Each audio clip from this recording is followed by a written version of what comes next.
You know, I never used to think most of the stuff that I was like researching was really valuable to anybody else, but now maybe I kind of do. Okay, so today we're gonna talk about crypto music. You know, the first time I recorded this video, it was like a 10-minute video, my phone just cut off. It just like shut off and I lost the video, and my phone wasn't even really dead, it just like died. So now I did this the second time, but this time I got my phone plugged in because, you know what, we know the FBI, all them Jones listening. They don't want me to tell you this information I'm about to tell you, because this information probably would change your life. Just hear me out. All right, so the future of music. The future of music is more or less the stock market, right? Imagine if people traded music label currencies based on the speculation of a certain artist getting signed and or a music album coming out and or a single coming out, or, you know, any kind of form of art that's associated with the artist signed to an organization or label. Imagine if that kind of speculation is what you traded on. Like, that's kind of where we're going. If anything, we've learned that the stock market's a manipulated, wasted time, okay? And here's a little tip for you guys. If you're still using Robinhood, please get off Robinhood and use Think or Swim instead. Okay, Think or Swim is by TD Ameritrade. It's a little better, okay? And if not that, you might be able to go to JP Morgan, and their UI sucks, so it looks old school and shit. But, you know, you won't be limited in trades if anything were to happen if you're gonna do stocks anymore. But if hopefully this taught you that stocks are a waste of time, and anything government really regulated is corrupt and more or less manipulated. Because of that, we need to only work on decentralized platforms, and we should be trading cryptos as opposed to stocks. It's a waste of time to play his stocks because, you know, there's a whole vetting process for even getting in the stock market. And to be fair, you need to have one for something to actually be a vigorous system that people would bet millions and thousands of dollars around and on. But at the same time, those fundamentals, as you've seen, are almost entirely irrelevant when it comes into the day and age of the internet. I mean, everything is speculation. I want to give you guys another example of how this plays out in everyday life that people really don't really take into context. When Donald Trump did like a news conference or, you know, a press hearing, right? And then he brings the My Pillow guy on, right?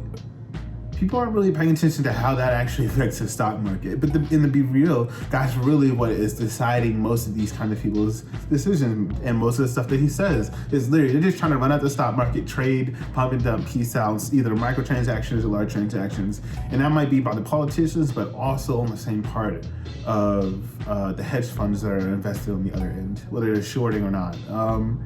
And because of that, that's the whole time, that's what these people are doing to get paid. You know what I'm saying? Like, and the crazy part is this, right? If you have money that comes in through your business, you want to put that money in an asset. You don't want to put it in the bank. You don't even want to hold it. It's losing its value, right? And on top of that, if you were to hold your money like that, you will get taxed on it. So it doesn't really make sense to put those take up straight home straight wow. It doesn't really make sense to just take home straight cash. You know what I mean? When you're starting a business, that's fine, right? You're just starting something. But when you hit $100,000, you can't just take that out of the bank account because you made $100,000 today and go flex somewhere. I mean, you can, but it's kind of stupid. And on top of that, you're losing a lot of value to taxes. I mean, hell, if you were to start your own business right now, and depending on if you were an S Corp, C Corp, or LLC, you know what I mean? You still may have to pay a self-employment tax. And that tax, I don't think it's like 15-16%. That's crazy. Was capital gains tax is how much you pay on if you were, you know, to make money or realize profits from trading stocks, right? And I think that's like 40% in some countries, or not some countries, some states, depending on which state you live in. The capital gains taxes. So it's funny because, again, you can trade, you might make $100,000 on GameStop, right? $100,000. You went from making 0 to 100,000. That's awesome. But once you try to pull all that out and you realize, like, your gains are realized, you're gonna forfeit 40% probably outright. So you just lost almost half just outright on some regulation bullshit, which is, again, it is fine if you're not worried about taking home 100%. You're only trying to take home 10%. I mean, again, it's fine if that's what you're into. But because most people are not, and it doesn't make any sense to do that, most people will either trade it back into another stock, like put it in a Tesla, or they'll use it to buy real estate or something like that, or buy a car and put it in their business, to pay for losses. And so again, most of the time, these people only have losses on their sheet. A lot of times when they're putting their stuff into IRS, they're reporting that while their company pulled in a lot of money, it lost more money than it made technically because of all the expenses that are going. Because you only pay tax on the money, the profit you take home after you pay the business expenses. This is why it's important for everyone to have a business. I know I went on like 2-minute tangent about music and like business. That stuff's relevant because again, this same exact system happens whether you're making music on streams from people listening to your music, or whether people are buying beats from you even. I mean, when you're in a small amount of money, it doesn't matter. But if you're making a lot of money, it's going to matter. It may not matter now, but imagine if a song became just more valuable over time because it was truly a hit. I mean, considering half the market that really makes money considerably, no matter what, is Michael Jackson songs, lets you know that if Michael Jackson had his own cryptocurrency, and maybe that was how he held the equity privately of his own, not privately, publicly of his own artwork, that we could be trading off this speculation. You know what I'm saying? We could create our own industry around maybe a publishing company set behind that catalog value in cash, USD, the equity. You know what I'm saying? Maybe it seems a little confusing, and maybe I'm not even really making any sense. Someone knows what I'm talking about. All right. But what I'm trying to say is, with cryptos, we can set up businesses that constantly, real time, with almost, I wouldn't say no regulation, but without the bullshit regulation that we're experiencing in the stock market, can move around how much money you're making in streams directly to the assets that this business is using on the digital, or in digital or on the internet to actually get stuff done. Like imagine if your streams paid for its own ads. You know what I'm saying? Imagine if every time I made a beat, I put it up, someone just used it, right? Whatever attention was generated from them using it, whether it was ads pushed on another site because it was featured on that site, all that stuff automatically got paid from that as soon as that happens, in real time as it's happening. You know what I mean? Imagine I took a beat, one person raps on it, okay, cool, and they put a video up, and a whole bunch of people like that video, and then someone else wants to use the beat, right? So they go and use the beat, they do the same exact thing. And then that builds the value of that beat to way more because it's generating more money from ads, right? And all of that stuff is directly tied to the beat as it moves through the system. You see what I'm saying? We need to that's how music should be working, because again, let that decide how valuable a song is, as opposed to like some fucking Spotify playlist that's gonna tell me that my song fits into like lo-fi beat vibes. You know what I'm saying? Because like, music should have never been broken up by genre. The only reason we did that is because of this old school industry that we have. And believe it or not, while Spotify I actually really like, it's not fair that they can just tell me what state people play my music in, but it's actually quite hard to figure out down to the T how many, who my followers are. Like the username, email, all that stuff. How much they're actually listening to my song. How is that Bandcamp has that information? I can tell exactly how long someone's been listening to my songs, right?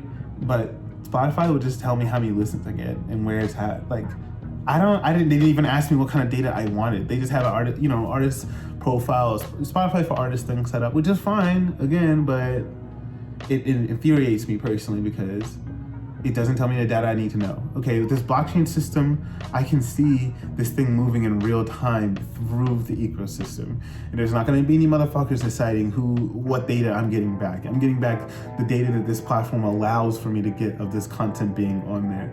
And so, just having everything digital to where it holds its own data and just moves to the system, as opposed to having the system just take your data and use it for whatever the fuck they want, makes way more sense to me. And even just on a slight end, right? I want to make a crypto record label that allows for people to actually figure out how to move their music like this, figure out how to generate digital equity, and like creating this real digital world. Because right now we're 2021 is cute and shit, but if anything, we're speeding up to like 2030 very quickly. Not in real time, but like the date, maybe it's 2021. No, we're about to.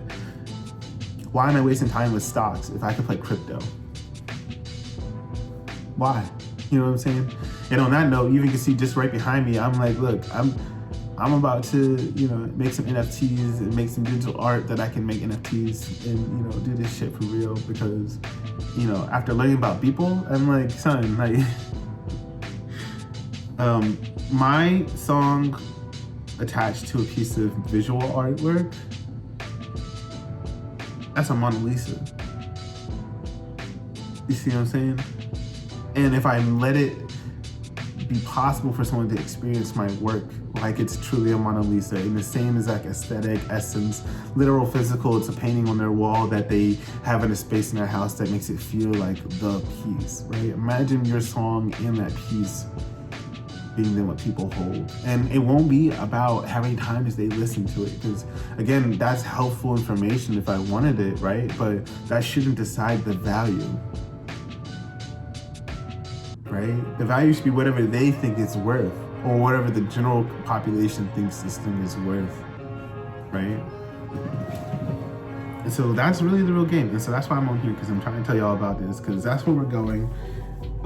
It almost, making music's a lot of fun, but it almost is like, look, you have to make art. Art is not one art form. If you're a singer, you're not a singer, okay? Okay, the best producer is not a producer. You know what I'm saying? The best fighter is probably not even a fighter. You know, it might be a shooter. Who knows, right? And so that's the game here. Like, it's, the title shit is dead. It's a waste of time, because at the end of the day, no one cares. You know what I'm saying? No one's looking at your resume to decide if something's good in real life, except for people that want to hire you for money, right? And so you have to set yourself up for both people. People that want to hire you for money, if they want to buy a physical moving piece and hologram in their house, you better make it goddamn possible, because that's what they want, right? And if you can figure out how to do it at the lowest cost, or at the best quality, or with some meaning where it truly just speaks to you, it speaks to someone else too, then that's everything. And you could do that one time in your life, and that can make you a mill. I think there's a guy who did this for Facebook. I think his name is Justin Cho. Yeah, anyway, I don't remember his, hold on, I gotta find it. I'll give you an example of how this art equity thing works, kind of.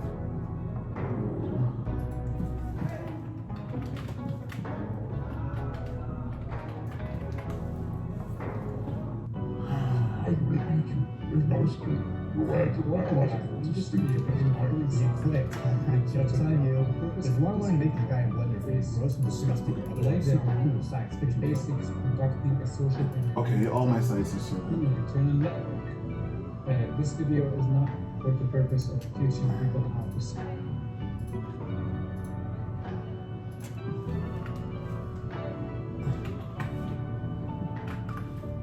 Okay, let's go.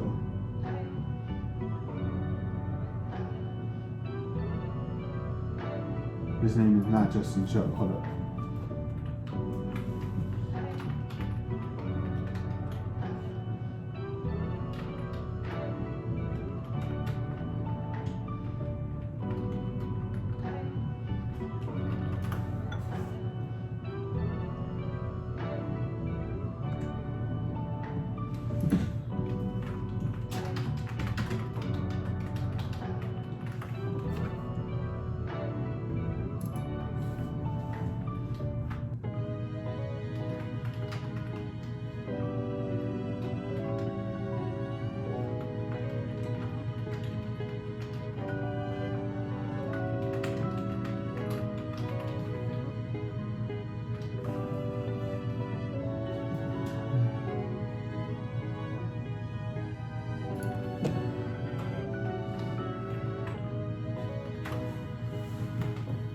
Okay, his name is David Cho. Okay, so basically what this guy did is they were offering him money to, of course, put some artwork up at Facebook headquarters. And instead of just taking the upfront payment, he also wanted to get,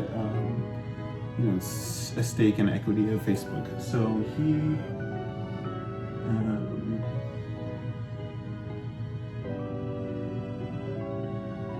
and so basically his piece is worth about 200 mil. So that's what I mean by there's a lot of different ways to actually get paid in music, and sometimes working towards that one pay moment makes a lot more sense than trying to make just transactions, because transactions are nice and they're very helpful sometimes, but also you just have to you're deciding if you want to sacrifice your relationship for a currency, which is fine.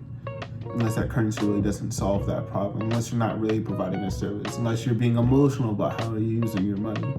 You know, myself, I have ADHD, so I'm constantly impulsively doing stuff. It sucks. I don't know how to keep myself from doing that, but you know, I know for music, I spent like it wasn't a black hole for me. I really like just making music. Like, I make music every single day. Because of that, I had to think about music a lot differently. I had to think a lot more about equity because I have so many songs. It's not just hard drives anymore. You know what I mean? It's a whole library of music. It's no different than Splice, you know. And so then the question starts becoming, all right, how much of this is done correctly so that you can actually resell this as your own work? If you, like when it comes to sampling and making music and all that other stuff, like if all your things are done correctly and no one's gonna ask that question, you can just sell it and you're good to go. But if you're taking old school hits like Kanye West did and then being like, I'm just gonna take that and resell that, I mean, you theoretically still can, right? And you can still get paid and it is considered yours, right? But at some point, someone who owns that's gonna hear it if it makes a lot of money, and then they're gonna be asking you, okay, well, you didn't get this cleared, so now that you are already negative on the dealings, you have no leverage to really compete with them. I mean, of course, you get lawyers, sell them out, whatever it's going to be, and they could just ask you for like the fee, like, all right, let's give me 100,000. You know what I'm saying? It's like, okay, cool. Now the sample's cleared. Or you have a label take care of that for you, who will definitely take care of you getting it cleared. In most cases, you will get it cleared. But also know that labels are one of the biggest reasons why a lot of stuff, most stuff, does not get cleared. And so imagine living in a world where that stopped even being a possibility. You do whatever you want, and there's a smart system will automatically figure out if you did it correctly. And if it's not registered correctly, the correct information will be ascertained or put to it. You know, or someone will actually go buy it instead of what we have now, which is just a wild west of did you register your music correctly? And I had this problem with this crew I used to work with for like 5-6 years. You know, we made tons of songs together. We would just hang out in the studio. We would make songs, right? The thing though is that I'm paying the bill for the studio because I own the studio, right? I gotta pay the rent and all that good stuff. I don't really have a problem with that, but I'm also engineering all the work, like making all the beats, recording everybody, of course, mixing and mastering, right? And so I take on all the time that's taken from that, as well as all the cost that's taken from that, as well as in all the rent and all that stuff. And because of that, it's not a fair bite. It's not anything that we didn't do on a business end is not equal because someone's actually, it's like, imagine us, robbing banks with a car, but I had to pay for the car and all the gas, and I gotta drive the getaway as well, help them rob the bank. And I only get 25%. Say it was, out of 100, I only get 25% like everybody else. But I gotta do all those things. All those other people have to do is just grab the money. And of course, it's easy when you guys are robbing the bank to think that everybody's robbing the bank, right? But you're only as good as your getaway. So it doesn't really make a lot of sense. Like, if you can rob the bank, that's really cute. But if you can't get away, then what was the point of robbing the bank? And so, in essence, as soon as I start asking these questions and saying, I'm not robbing the bank with you guys. If you're saying that I gotta drive the car too, you're not gonna hire a guy to drive the car, I guess we're just not robbing this bank, because I'm not doing that anymore. Of course, music stopped being made, right? And then, well, after the fact, they started trying to publish songs, like whole albums that, of course, I mixed and mastered and had done ready to go up. But of course, they weren't willing to even have a real conversation in person about any of these things. So of course, that's when, well, you can't post any of this stuff until we have a conversation. And so they started posting it, and then they would say, oh, well, I own it because I did this. I said, well, if you own it, you should have the stem files to prove that you created it, but you don't. You know what I mean? So, I mean, if you want to provide those stems to me, or at least just show proof that you even have it, even just a picture, then I'll leave you alone about this, because maybe you do own it in some regard, right? But you don't. So, in essence, one time, like, yeah, you don't own this. I have proof that not only do I own it, but then they also tried to say, oh, well, all you did is slow it down and reverse something. I'm like, okay, well, let me just open the stem file for you. And then of course we get in there and we see that that wasn't even the process that was used for that. And of course, the way I make beats, you can see every step, because I make everything in loop mode and I automate everything to kind of reflect as little post work as possible outside of actual mixing. okay? When I'm making the beats though, I don't make the sounds to go and clash into each other and stuff like that. I leave it all for mixing, right? But I try to set up the construction so if I were to go back, I can see how I did something really easily. And that's part of the reason why you're able to instead like Logic or FL Studios, because if I were to get like trippy and change the tempo and do like change the time signature and a lot of different stuff really quickly, it's not that I can't do it, it's that it's just way more complicated in those programs, especially when it comes to sampling, because how the sampler works in context of global tempo. I know this stuff is not relevant, but if you like music, this stuff is relevant. Because of all of those things, we know that it's all about how you set up something. So, you know, for me, when I set up my beats, I think about, okay, so when needing to prove that I made this, and not only did I not sample this, but if I were to, that I have ownership of whatever I'm sampling. But also at the same time, not in the sense that people are gonna be wondering, like no one should be wondering if I sample something, if I did it right? But a lot of times what I find is most people think everyone samples everything. So with that context in mind, all these copyright issues come to mind, right? Because then it becomes who's going to hear it.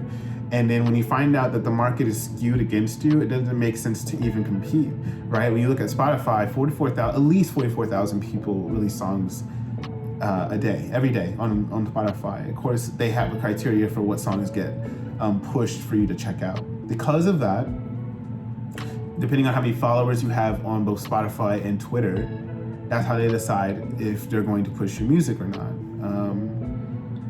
Unless you have like a backdoor deal like Billie Eilish did, where suddenly you just get pushed and you know, they detail all your shit immediately and send you to the front with seemingly no trend, right? Almost no market value, almost no relevancy to the actual market itself. And again, anomalies are great, you know what I'm saying? Like showing up and being something brand new is amazing. But also then it's like pouring gasoline on something. Once the gasoline is burnt, you know, if it's still a small fire, it's still a small fire unless it spread. And so for her, it did spread, but to where? I don't see the same level of engagement around her content. I mean, and so the reason why that happens is because people get pushed into niches, and niches are key, right? And that's where we come back down to cryptocurrency, right? Because niches maybe we'll decide the criteria for which coins exist. Of course, it'll be based on like, you know, technology being created around using the currency and all that other good stuff. But as far as the music industry, hopefully we can have a system that actually truly reflects the game that we're playing here, which, I mean, to me seems like a game of volume. It's all about who gets where first with the most amount. You know, whoever gets, no matter where you're going, no matter who has the most amount of money and can get to where the farthest place first is the person that owns the land first, quote unquote, right? And so it's no different than buying a Bitcoin at $3, you know what I mean? And then waiting until 2021 to sell it, right? You just made 14,000%, or I don't know, 33,000%. I mean, I don't even if you put $1,000 in. I mean, and now that's really, really cool because you just made a fucking crazy amount of money on a bet. But now you gotta pay taxes, okay?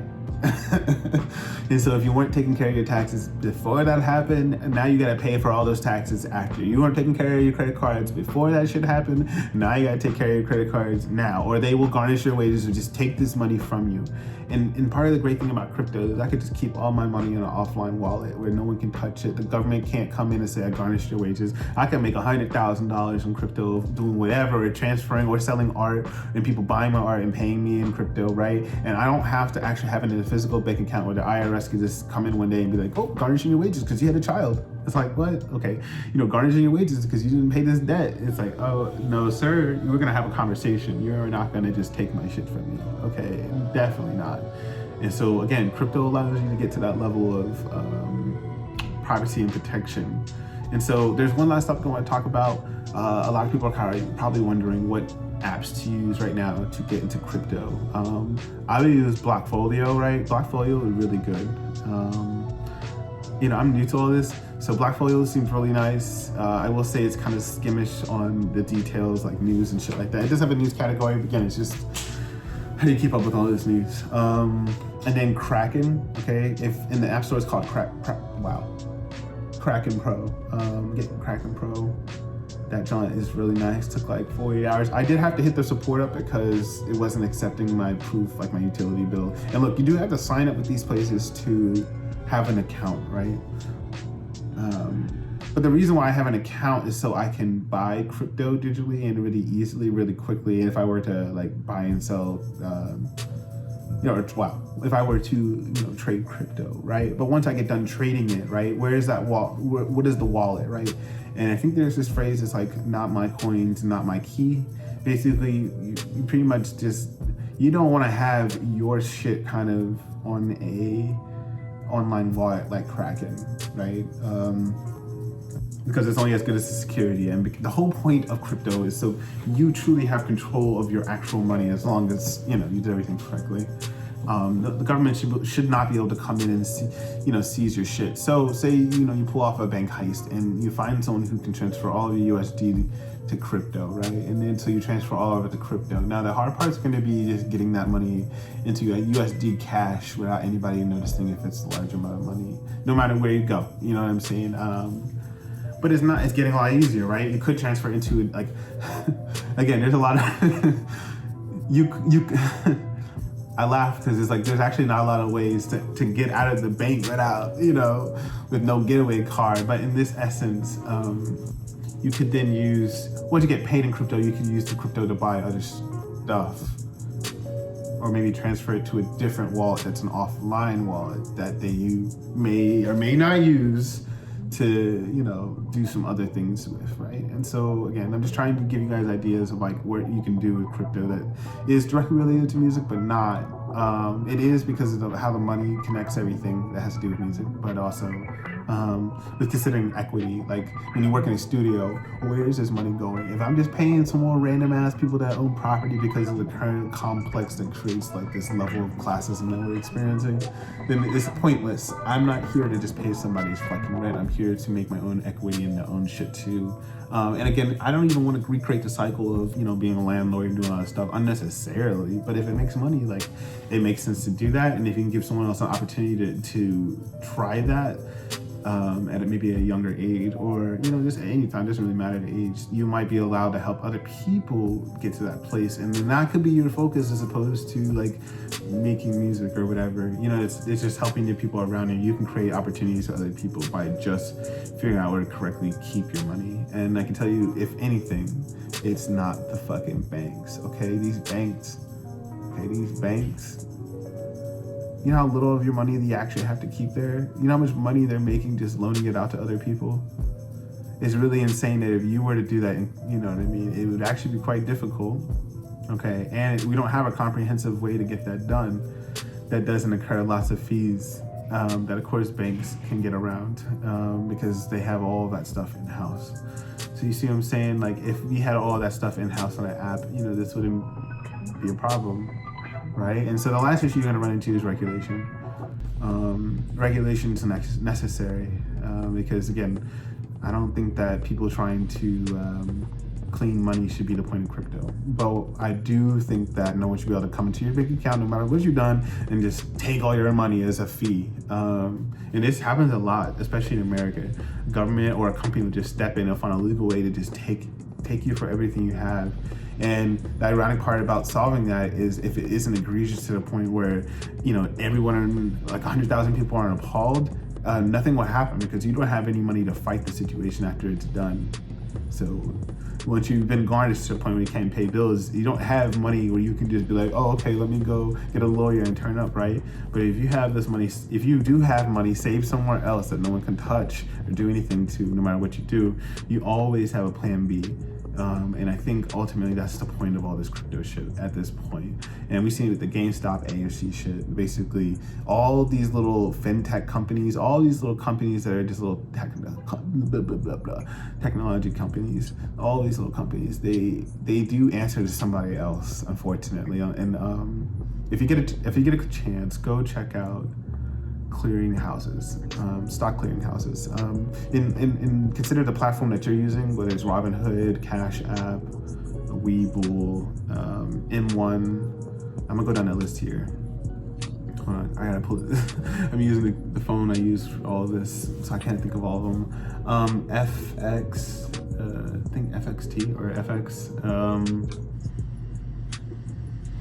Yeah, all of these. Go look at to see who's clearinghouse. If it's Apex, then your shit's bound to get fucked. Okay, I'm gonna tell you that outright. Okay, and you want to use Blockfolio, Coinbase, KRAKEN. These three are good, but they are technically kind of like online wallets, but it's because you're trading and stuff, so you do need a place to store it.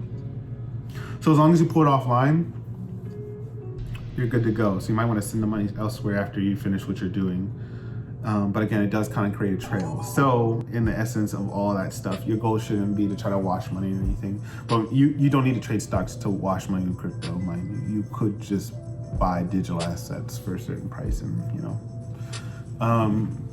But if you were trading stocks, you know, you do create a slight paper trail when you're doing it like this, because you're creating an account online where you have to give your social security number and some form of ID and a utility bill. So just keep that in mind. That is not necessary to buy crypto at all.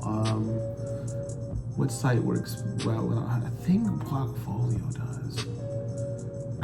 Maybe next video I'll explain how to do this in a sense where you truly keep zero paper trail. I've literally been on this shit for like 2 days, so I have no clue. What I can tell you is the whole point is to be anonymous. So if you have a site where you gotta put all this shit into, you're not anonymous, and you know what you're doing might work, but I wouldn't do anything illegal if you're not sure it's anonymous and you can't prove it's anonymous, okay? So until I'm able to show you guys how to do this anonymously, I'm going to leave that shit alone. Anyway, this has been my rant. And so at the end of all this, there's an app you should check out called Audius, Audius. Basically, it's a blockchain powered streaming site, more or less decentralized streaming. It has a very small amount of people on it. I have some secret music on there. You guys should definitely go check it out. Maybe try to put some music up on there and build that ecosystem. And then another one is AudioMac. AudioMac's dope. It even comes with an EQ just in like the browser player. Like it's a really dope ass app. I'm putting tons of music there. Those places are free for me to put music up to, and they can generate money, but not in such a corruptive manner. Like Spotify does it, we can't decide. So yeah, I'm trying to move all my stuff. All my stuff will be on Spotify, but Spotify has basically become my Bandcamp. It's kind of where I just keep stuff in case, like a catalog, but it's not definitely where I'm going to send people unnecessarily, because I really think their business practices is more than corrupt. YouTube's not much better, but I'm on YouTube. This is going to be on YouTube. So, you know, YouTube's not much better, but at least there's a fucking comment section.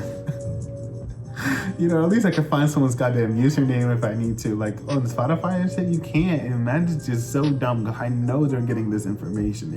You know what I'm saying? Like, and if you created a Spotify with a Facebook, just remember how much information they're getting about you, okay? They know what you're thinking, what you like, you know, what you're posting. You know, all this information is now directly linked. My profile is that way, but hey, I don't use Spotify. So anyway, guys. This is my first video, so go have fun with it. I'm sure I said something incorrect here. And I'm also sure that maybe my idea of crypto is probably vastly different than people that maybe use it a lot more for a lot more stuff. But I truly believe that using decentralized platforms like Ujo and Audius are going to be the future of music. But more than that, the future of music is not going to be listening to music. Okay, it's gonna be everything else. I mean, almost everything we have has some form. The cars, they create sound, and they also play music. You know what I mean? And some cars together might be a sound depending on how you use it. So in that context, anything can kind of be some art. And if you can sell anything as a digital asset online, you can grow that money into anything else. And so because of that, we had to stop looking at music like music. We have to start looking at it like a stock kind of. So anyway, have fun. Goodbye.